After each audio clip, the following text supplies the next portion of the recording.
Hello, everyone. My name is Kessie Olekanma, and welcome to my presentation. I'm here to talk to you about how I intern at the Office of Planning, Budget, and Legislation within the National Center for Health Statistics with Dr. Kiana Morris and Dr. Tracy Cook.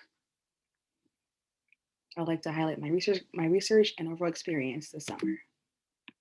Here I provided my poster presentation, which is a representation of the material I'll be going over in this slide deck. Different section of this poster will be highlighted throughout my presentation. The overall structure of the different federal agencies within the United States government is a little complex, but has a specific organizational flow to it. The National Center for Health Statistics is a part of the Center for Disease Control and Prevention. The CDC is overseen by the Department of Health and Human Services, which is one of the cabinet level executive branches of the United States government. Kiana Morris is acting director of the Office of Planning, Budget, and Legislation, which is an office within NCHS and falls under the Office of Director, currently headed by Brian Moyer. OPEBL's primary function is to collect, analyze, and disseminate health information for statistical purposes. Policy and outreach, data integrity, enterprise risk management, and collaboration with partnerships are just a few of the cross-cutting functions that govern the members within OPEBL.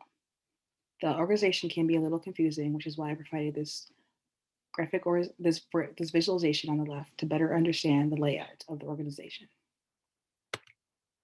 The purpose of my research this summer was to address and compare the different components that govern each member within OPEBL and identify the relevant cross-cutting NCHS functions for which OPEBL is responsible.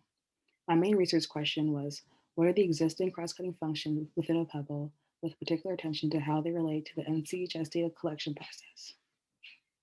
In order to answer this question, I decided to run a needs-based assessment, which is a systematic set of procedures that are used to determine needs, examine their nature and causes, and set priorities for future action. To begin the needs-based assessment, my OPEBL mentor, Tracy Cook, and I began by setting up a meet and greet with myself and other OPEBL team members via Microsoft Teams. Next, Tracy sent a message in the OPEBL Teams group conversation to inform staff members that I will be reaching out to set up individual one-on-one meetings via Teams or over the phone. I then produced 8 in-depth questions, which I deemed appropriate for better understanding each member's role within OPEBL. Finally, each member responded to the questions, and all data was collected, and I was able to compile all data into a Google document. Here are listed some of the questions that I decided to ask the members within OPEBL. They have been separated into internal questions and external questions. External questions such as how did you get the position, where did you go to school, and what did you study are some of the few things I asked them. These are questions you ask interviewees before they get the job. Other internal questions such as what do you do at work on the daily? How do you make decisions about operation, accounting, staff? What is your process? These are questions that allow me to get an in-depth appreciation of how each staff member contributes to OPEBL. The exploration of information led to me developing a better understanding of how problems and solutions are solved within the organization.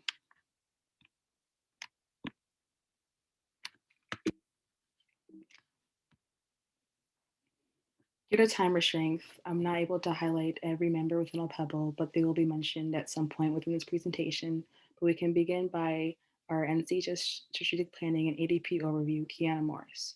Her job is to develop and build collaborations and leverages existing partnerships that will further health equity and policy across organizational units in the center.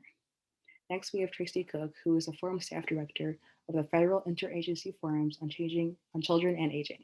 Both forums provide health data on children, families, and older populations. She coordinates and collaborates to enhance the collection of federal data regarding children and families. Next, the last OPEBL team lead is Lisa Wagner, who is the OPEBL and NCHS team lead. She is responsible for overseeing the outreach, legislative affairs, and budget formulation and performance, and issues management divisions of the policy team. Within the policy team in OPEBL, we have Haley Andrews, who is a liaison to the CDC Foundations and Friends of NCHS. She builds stronger data systems and intensifies, establishes, and implements NCHS data policy to the department. Communication and advocacy play a large role in her day-to-day. She works closely with congressmen and women on the Hill. Next, within the policy team, we have Katina Connor, who specializes in issues management and is head of the coordination office. Katina works hard to respond to different congressional requests, such as correspondence, viral statistics, and health demographics. And finally, we have Megan Walters, who specializes in budget and performance within the policy team. She is involved in shaping the budget priorities and writing justifications every fiscal year to members working within the president's office. Next, within OPEBL, we have Verdia Bowie, who works closely with Tracy Cook and is OPEBL's human contact person of interest and coordinates with the Office of the Associate Director for Sciences for Center-Based Approval. She reviews all NCHS surveys, surveillance submissions, and contracts to certify that all submissions meet the definition of human subject research. Next, we have Kyle Wise, who is the ERB administrator, which consists of reviewing all NCHS projects and protocols by ensuring all data follows the NCHS practice and procedure. Kyle Wise is also responsible for working with the OPEBL director to lead the team in risk management, performance management, and strategic planning. Finally, we have Summer King, who is the person of contact for the Office of Management and Budget. She is responsible for ensuring specific information is publicly available, such as peer-reviewed documents that must be disseminated by the federal government. She's also involved in reviewing contracts to ensure that PERAs are being officially collected by the federal government. In conclusion, both my mentors, Tracy Cook and Kiana Morris, explain the overall function and structure of the National Center for Health Statistics and the Office of Planning, Budget, and Legislation.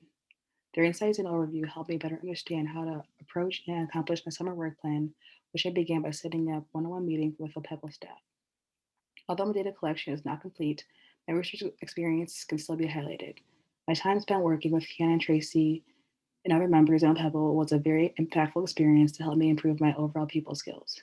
I enjoyed reaching out to staff and learning more about their careers as federal government employees, along with understanding how their work, both internal and external to NCHS, comes together to inform legislation, establish partnerships and collaboration, and mitigate risks associated with collecting and reporting statistical data. Understanding the importance of teamwork, partnerships, and outreach are some of the skills Ken and Tracy taught me during my time in OPEBL.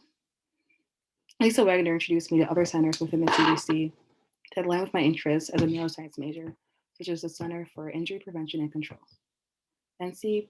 NCIPC is involved in a violence prevention program called Adverse Childhood Experiences, also known as ACEs, which study different potential traumatic childhood events that occur in childhood. I plan on combining my degree in neuroscience and interest in public health to study different communities who are affected by ACEs and understand how they impact cognitive functions such as learning, memory, and language. Black and brown communities are often neglected and experience tremendous violence and victimization, which negatively impacts lifelong health and opportunities. I aim to improve my community in Chicago to combat ACEs and create a world in which every child can thrive. Kiana and Tracy finally taught me the important skills of having autonomy and taking initiative. As I become older and more involved in the workforce, it is essential to recognize that not everyone will hold my hand and tell me what exactly to do. Instead, self-directing and moral independence can foster better decision-making process and leadership skills. My overall experience with the OPEBL group has been a great one, and I'm very thankful for the opportunity to work with such dedicated and amazing people. Due to my small sample size, there was a limitation, and along with the government clearing process, I did have less time to complete my project. I did mention that not all OPEBL staff was mentioned in this presentation, but here I have a slide dedicated to everyone within OPEBL. Thank you so much.